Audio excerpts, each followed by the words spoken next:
Olá pessoal, tudo bem com vocês? Então, gente, hoje daremos continuidade ao terceiro bimestre e falaremos um pouco mais sobre as rebeliões que aconteceram durante o período regencial, que colocaram, em risco a unidade do Império no Brasil. Então, na última aula, nós vimos um pouco sobre a revolta dos malês, né? Vimos também sobre a sabinada, a balaiada e a cabanagem, tá?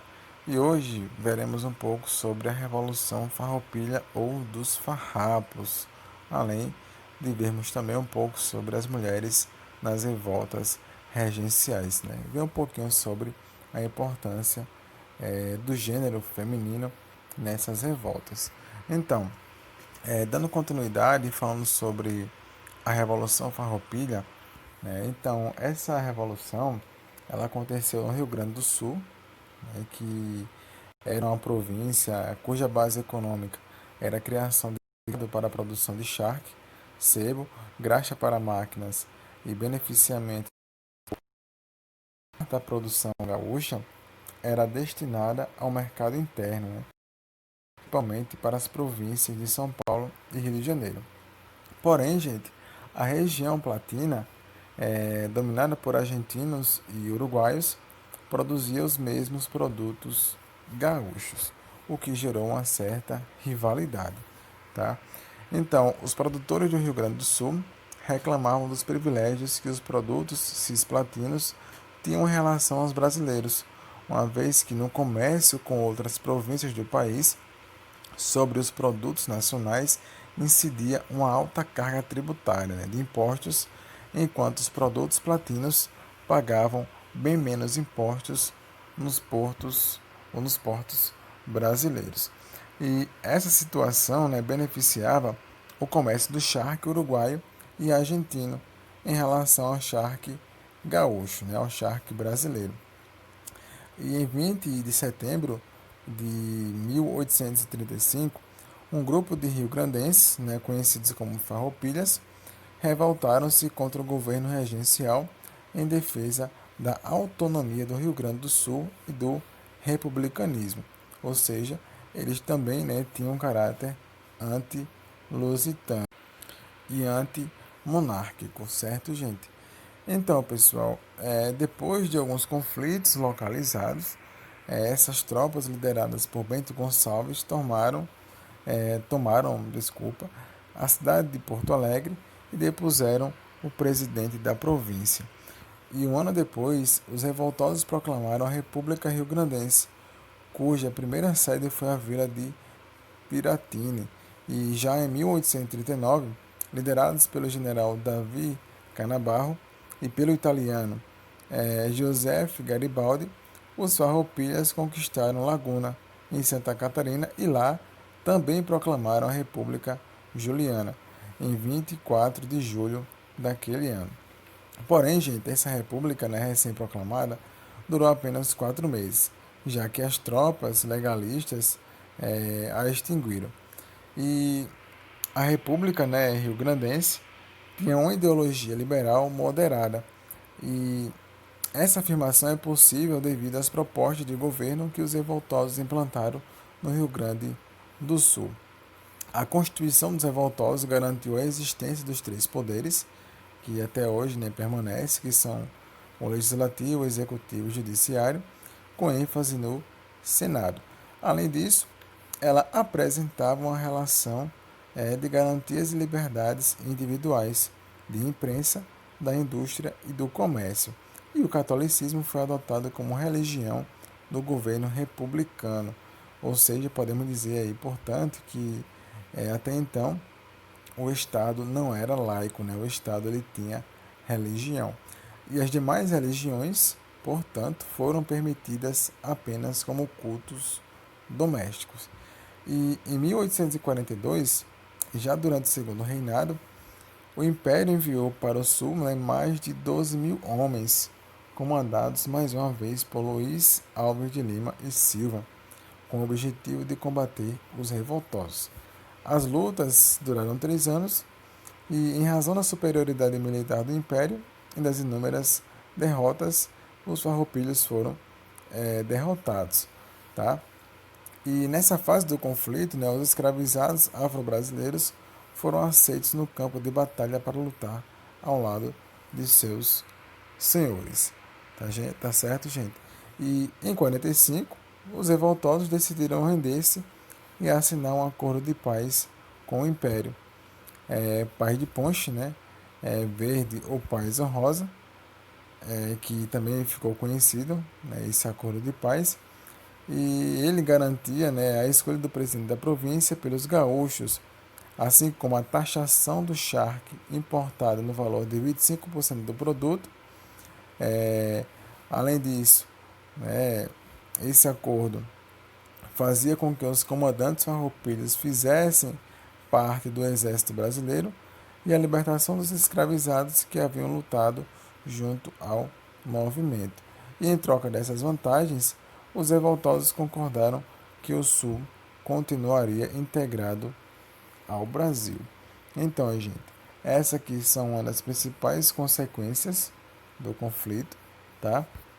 Agora veremos um pouco sobre as mulheres, o papel das mulheres nas revoltas regenciais, tá? Então, a sociedade brasileira do século XIX, assim como em outras sociedades, era extremamente patriarcal, ou seja, apenas homens tinham direitos, votavam e eram representados. E continua até os dias atuais, né? Pois a sociedade é muito machista. E as mulheres deviam dedicar-se aos afazeres do lar e à educação das crianças, em especial das meninas. As mulheres pobres, né, livres, trabalhavam desde cedo para ajudar seus pais ou seus maridos. Já as escravizadas eram colocadas desde pequenas para servir a família de seus senhores nos mais diversos serviços. E houve várias mulheres, né, no entanto, que subverteram a ordem social vigente e contribuíram com os movimentos nos quais estavam inseridas. Então, aqui tem alguns exemplos, né, de duas grandes mulheres dessa época, que foram Anita Garibaldi e Luísa Maria. Né? Aqui fala um pouquinho sobre a sua origem, também sobre a sua vida, né, e um pouco da sua história, tá? Que vocês podem ver com mais calma posteriormente. E aqui fala também sobre o fim do período regencial, tá?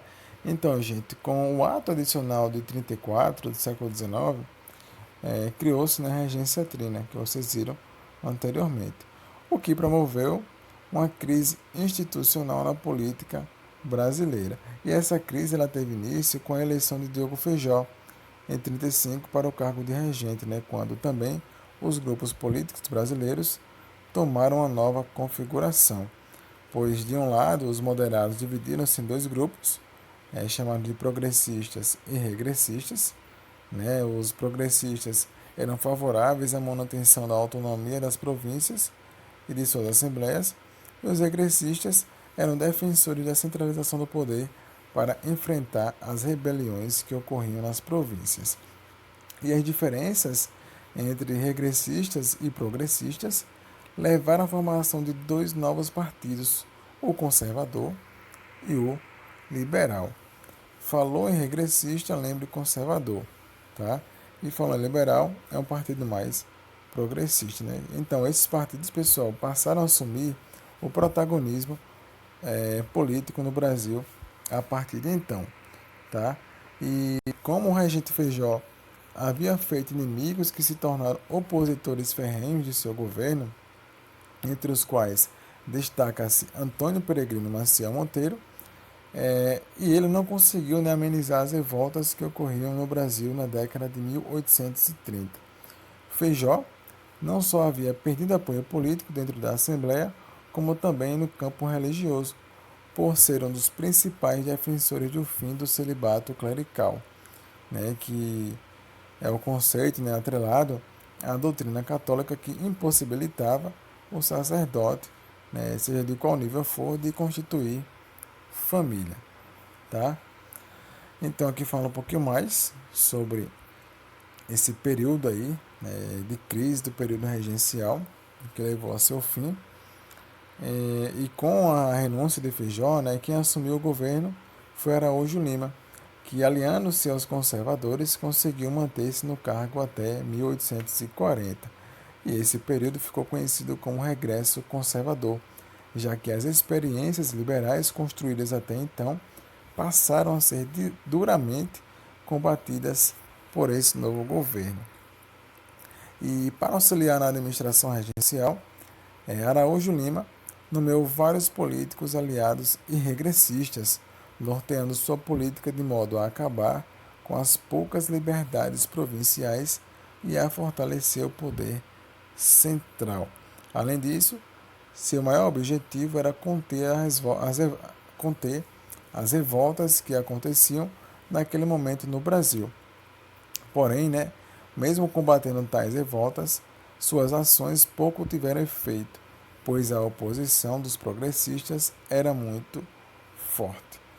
Aqui fala um pouquinho mais, né, sobre o clube, né, da maioridade, que tinha como objetivo antecipar a coroação de Pedro de Alcântara ao poder, que era o príncipe herdeiro da coroa brasileira, ainda com 14 anos. Tá?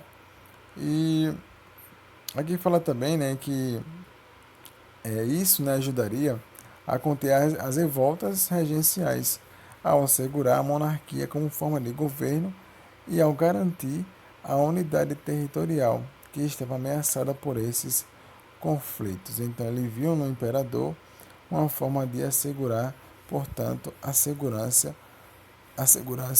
e a unidade nacional do império.